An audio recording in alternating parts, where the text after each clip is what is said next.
Okay, another video mga kaibigan.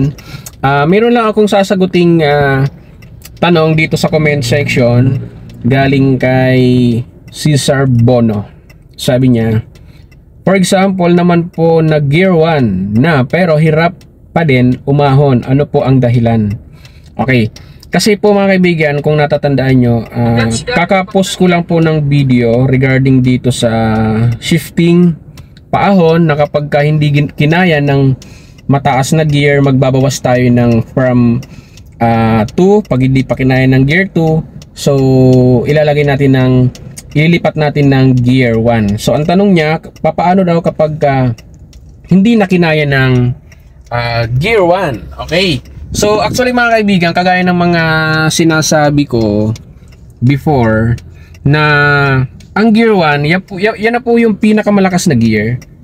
Now, gear 1, pinakamalakas na cambio yan. The same time, mabagal ang takbo niya pero malakas po siya. Kaya kung mabibigat ang load, tapos paahon, gear 1 po ang ginagamit natin. Yan na po yung pinakang last choice natin. So ngayon, papaano pag hindi kinaya ng gear 1? So yan. So possible po na pwedeng problema po niyan ay sa clutch. Baka mamaya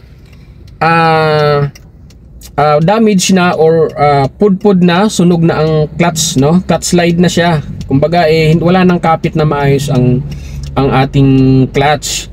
So yun po yan. Actually kahit hindi paahon, mararamdaman natin sa unang arangkada pa lang wala na siyang malakas na hatak. So yun po ay problema na yan sa clutch. Yan. So kailangan yun na siyang patignan sa trusted mechanic nyo, dalhin nyo sa shaft na pinagkakatiwalaan nyo na maayos yung gumagawa.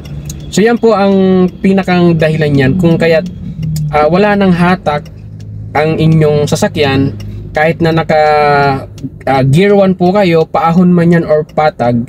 So possible po na clutch po yan. So either slide or sunog na, kasi kung tayo'y nagdadrive baka laging kung tawagin tayo ay clutch driver. Yan. So kahit anong gear ang gamit natin dyan, talagang wala na pong hatak yan. So yun, sana nga nasagot ko po ang tanong ni Sir. So abangan nyo po yung mga next video pa natin na gagawin regarding sa ating driving tutorial. So ayun lang. Bye bye.